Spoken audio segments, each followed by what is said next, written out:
All right, just imagine this for a second. You're in Italy. You're sitting at a little cafe, the sun is just perfect, you're surrounded by history, and you are about to eat the best pizza of your entire life. I mean, it's the dream vacation, right? You're in Naples, one of the most vibrant, beautiful, and ancient cities on the face of the earth. Every single cobblestone street tells a story. Every meal is something you'll remember forever. It feels absolutely perfect. But what if? What if that feeling of safety is just a complete illusion? What if, just a few miles beneath your feet, the Earth isn't just sleeping? What if it's taking a deep, nervous breath and getting ready to wake up? So, when you think of volcanoes near Naples, one name probably pops into your head right away. But here's the thing. The obvious danger isn't the biggest threat here. No, not even close. Yeah, everyone watches Mount Vesuvius. It's that iconic, cone-shaped mountain that buried Pompeii. It looks dangerous, and believe me, it is.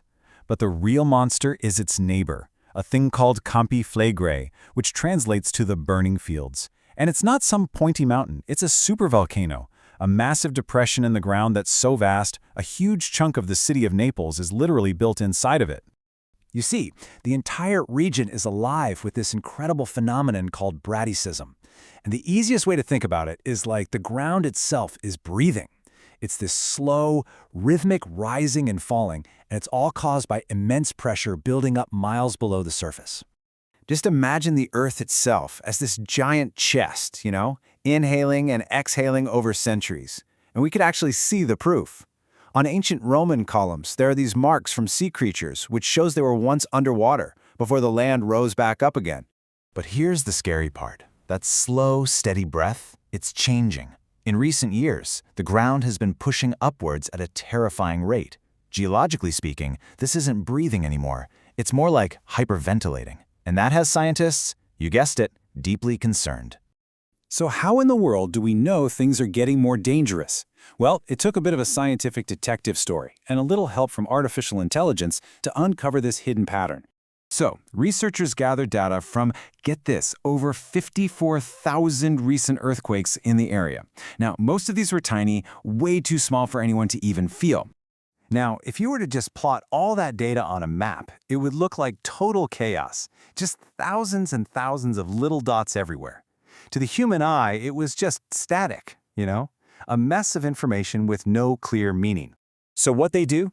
They fed all of it, every last data point, into a machine learning model. And the AI? Well, the AI saw what we couldn't. It found this massive, circular crack in the Earth's crust, a ring fault that basically outlines the edge of the caldera.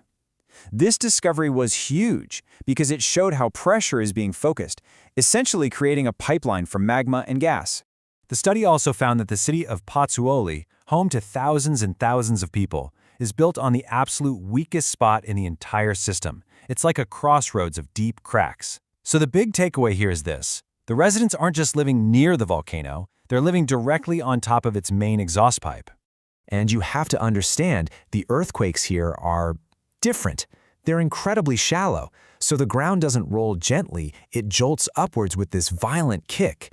People there say even a small tremor feels like a truck crashing into your house.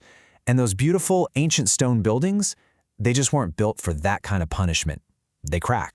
So, if the worst happens, right?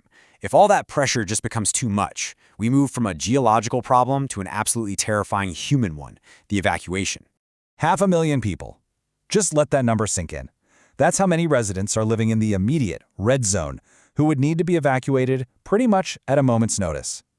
I mean, can you even imagine the chaos? 500,000 people all trying to escape at once on these ancient, narrow streets that were built for donkeys, not for cars. It is a recipe for absolute gridlock. Then you add another 800,000 people in the yellow zone who'd be threatened by ash, and what you have is a logistical nightmare that would bring one of Europe's most vital regions to a complete standstill. And look, this isn't just a local threat. A super eruption like this has global consequences, and we don't have to imagine what that's like, we just have to look back in our own history.